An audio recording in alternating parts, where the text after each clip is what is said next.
ప్రజాప్రతినిధి న్యూస్ కి స్వాగతం. కొమరవెల్లి మండల కేంద్రంలో తపాసుపల్లి రిజర్వాయర్లో నీటిని విడుదల సందర్భంగా ఈ రోజు జనగామ డీసీసీ అధ్యక్షులు మాజీ ఎమ్మెల్యే కొమ్మూరి ప్రతాప్ రెడ్డి ఆధ్వర్యంలో గంగమ్మకు పూజలు చేయడం జరిగింది. ఈ సందర్భంగా కొమ్మూరి ప్రతాప్ రెడ్డి మాట్లాడారు. కాంగ్రెస్ ప్రభుత్వంలో రైతులకు ఎలాంటి సమస్యలు రాకుండా కాపాడమే తమ ప్రభుత్వ లక్ష్యమని ఆయన తెలిపారు. కాంగ్రెస్ ప్రభుత్వం రైతులకు 2 లక్షల రుణమాఫీ చేయడం వల్ల రైతులు చాలా ఆనందంగా ఉన్నారని ఆయన తెలిపారు.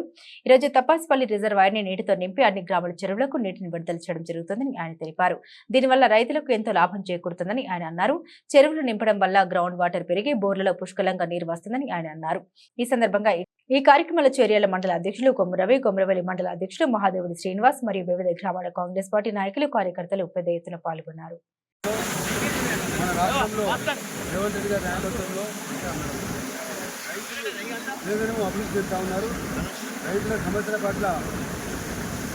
అవగాహన ఉండి పరిష్కారం చేసుకుంటూ కాంగ్రెస్ పార్టీ ముందుకు పోతా ఉన్నది. ముఖ్యంగా తాగునీరు గతంలో 2005లో నేను ఎమ్మెల్యే ఉన్న రోజుల్లో ఎంతో శ్రమపడి ప్రాజెక్ట్ రిపోర్ట్ తయారు చేసి అధికారులతో మాట్లాడి ముఖ్యమంత్రిని మెప్పించి 1000 కోట్ల రూపాయలతో ఆనాటి చీరాల నియోజకవర్గానికి తాగునీరు దేవాల నుంచి వచ్చే విధంగా రైతులందరూ కూడా సుఖసంతృప్తి ఉండే విధంగా నేను మంజూరు చేయించిన.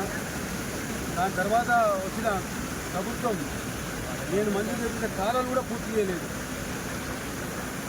కనీసం కాలాలు పూర్తి చేయకుండా పర్లేదు, వచ్చే నీళ్ళన్నా ఈ రైతులకు ఇక్కడ ఉండాలంటే కేసీఆర్ నాయకత్వంలో ఆనాటి ఎమ్మెల్యే సిద్దిపేటకు తొలగించుకోపోయారు. నీళ్లు మంజూరు చేపించింది చేరాలని రైతుల కొరకు, అంటే నర్మేట, ఆనాటి నర్మేట, పల్లూరు, చేర్యాల, కొత్తపేట మండలాల కొరకు, ఈ మండల రైతుల కొరకు మంజూరు చేపించిందని 10 సంవత్సరాలు సిద్దిపేటకు తరలించి కేసీఆర్ దొంగిలించి నీళ్లు ఇక్కడ రైతులకు కష్టాలు పెట్టిండు.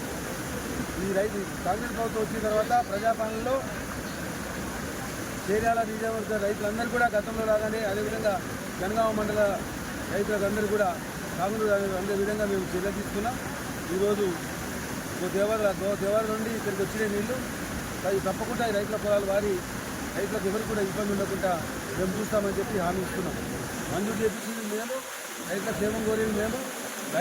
ఈ ప్రభుత్వం రేవంత్ రెడ్డి గారి నాయకత్వంలో రైతు స్పందించింది, అదేవిధంగా రైతు రుణమాఫీ కూడా చేసింది.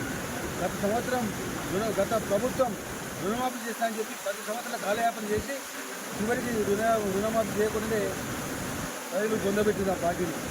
ఇప్పుడు రుణమాఫీ చెప్పిన విధంగా, ఒప్పుకున్న విధంగా, ఎన్నికల ముందు ప్రచారం చేసిన విధంగా 6 గ్యారెంటీలతో పాటు రుణమాఫీ చేస్తానని చెప్పి ఒప్పుకున్నారు కాంగ్రెస్ పార్టీ రేవంత్ రెడ్డి నాయకత్వంలో. అధికారానికి వచ్చినాక 7 నెలల లోపలనే రైతు రుణమాఫీ చేస్తున్నాం. దీని మీద అవాకులు చవాకులు వెళ్తా ఉన్నది హరీష్ రావు. 10 ఏళ్ళు దోచుకున్న సంపద సరిపోలే ఆయనకు. ఉద్యమకారులందరినీ బయటకు వెళ్ళగొట్టింది సరిపోలే.